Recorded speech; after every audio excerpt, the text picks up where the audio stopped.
Hey guys, my name is Nora Franche, and welcome to the podcast Grateful Blessed Mess, daily reflections for those in the 12 steps. I am a fellow 12-stepper and certified mindset coach, and I am here to introduce you to the value of mindset coaching in your 12-step journey. So if you feel like you are stuck in the steps, if you're slipping and sliding with your abstinence, mindset coaching may help you as it did me, and you can find me at catholicmindsetcoaching.com. These episodes are meant to invite you in to consider the truths of 12-step wisdom and to join in the very real struggle of living them in action. I hope that it feels almost like a mini meeting, and I invite you to contribute your own share on the Grateful Blessedness Facebook group to keep the discussion going. My comments are based on my own experience, so feel free to take what you like and leave the rest. But my hope is to encourage you on your own daily 12-step journey. As they say, you cannot stay clean on yesterday's shower. So without further ado, let's begin.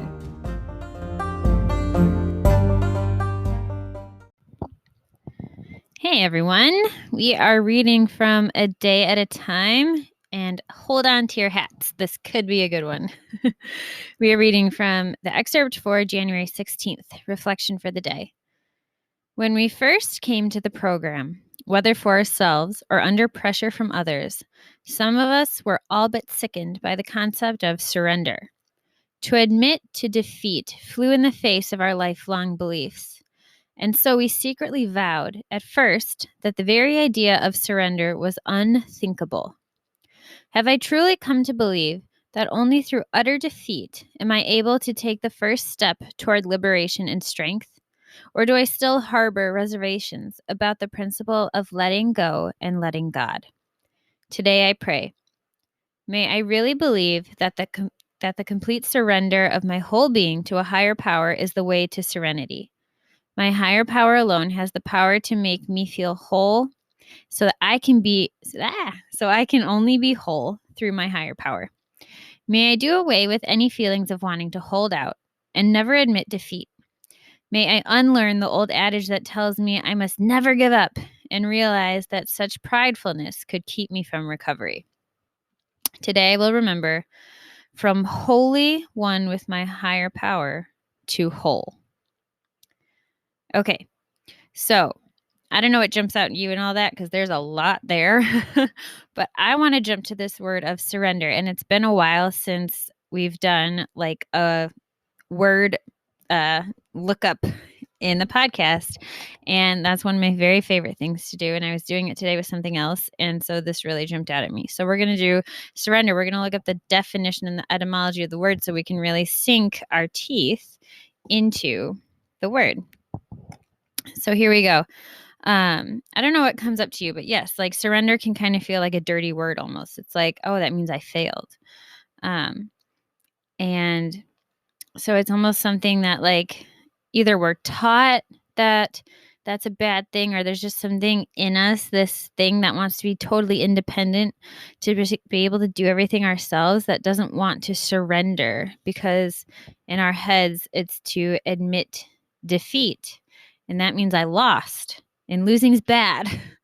And so if I'm surrendering, that means that I did something wrong, or that something's wrong with me. And so there's all these negative connotations. These are bad connotations. And really what the program is trying to teach us is that actually in surrender means freedom. Because right now, when we are in control of doing things our way, we are going places that aren't good for us. So here we go. So I looked up the word surrender. And yes, lots of different definitions. But what jumped out at me was this one. It's kind of a combination of several. So to yield power or control or possession over to another. To cease resistance. I liked this one. To submit to another's authority. I like that one because first off, the word surrender, meaning like south or under, it made me think of the other word submit, which I came across a really beautiful definition. Well, I didn't, someone said it and I heard it. That's how I came across it. But a description there, like this definition of submit in relation to our higher power being to place ourselves under. So like surrender does have a little bit of like a powerless, almost victim-y kind of thing, like they put up the flag of surrender. It's like, I've been overwhelmed. I'm done with, just stop hurting me. So I like this idea of to submit, because that is an active choice that we make. When we submit ourselves to our higher power, we are choosing to place ourselves under the authority of something that is all good, something that lives or exists to protect us and steward us to goodness and wholeness. And so I like that idea of, in surrender, coming to this place of like, I want to surrender because in surrendering, I'm choosing to submit. It's like I'm just choosing to sit down at his feet. Like, I don't have to be dragged over and put, like, I almost have this image of like being in a classroom and it's like the teacher's like trying to get everything in order, and I can just be this little kid who just like notices that, oh, the teacher actually wants to like help us to like keep us organized so that we can do something useful. Like, I'm just going to go over and get in my spot in line and sit down, crisscross applesauce and wait for wait for her to tell me what to do. So I just really liked that. It took it from like a victim-y kind of sounding word to one that's empowering. And then I also looked up the etymology, and this is where it got really cool. So initially it says, surrender, it's a verb. It's to give something up.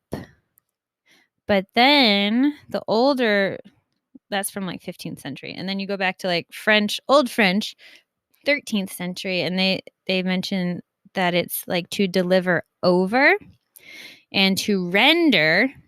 So surrender, the word render there. Oh, I said sur means under. Apparently it means over. My bad. That makes more sense because, okay. So in rendering, you are giving to someone. Like, you render them what is their due, right? You give to them. You give it back, it says. And so sur, over. I like this idea of rendering. You're giving back.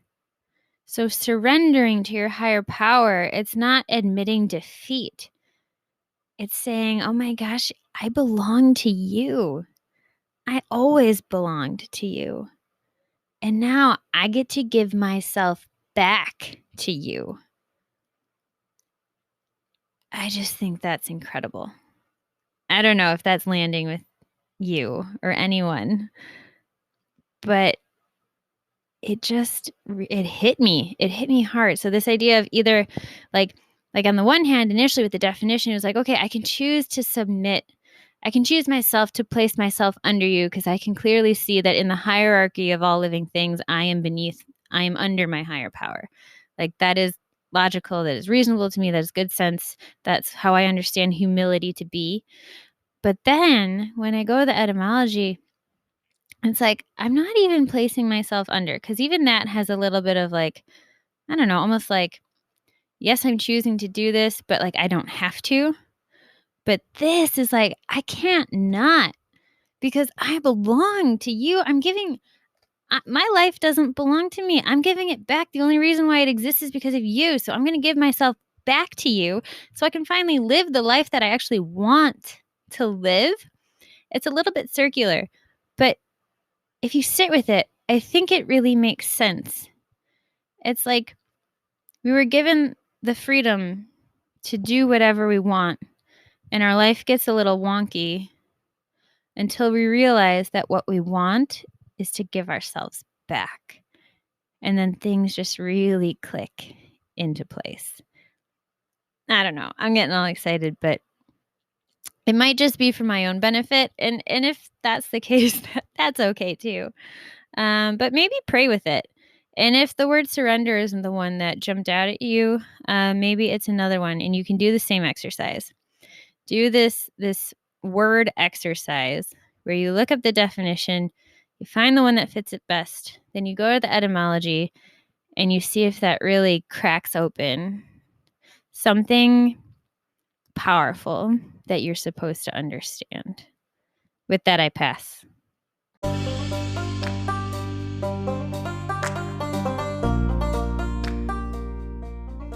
Thank you so much for listening to today's episode. If you feel that mindset coaching could help you on your 12-step journey, please feel free to reach out and find me at catholicmindsetcoaching.com. But more than that, it's important to me to give listeners like yourself a place where you do not need to feel alone on your 12-step journey. And for that reason, I've created a Facebook group. It's called Grateful Blessed Mess. And it's a place where listeners can go to add their own commentary on the share for the day, in addition to my own, and for us just to have a conversation or start a back and forth where people can find support in their 12-step journey. This is not a replacement for 12-step work. This is something outside of the 12 steps. It is simply something that has a heart for the 12 steps and those who are in it. And so, welcome. If you are here, chances are you may also be a bit of a mess. And I hope that you can learn to find some gratitude in the blessings that have come from your messes.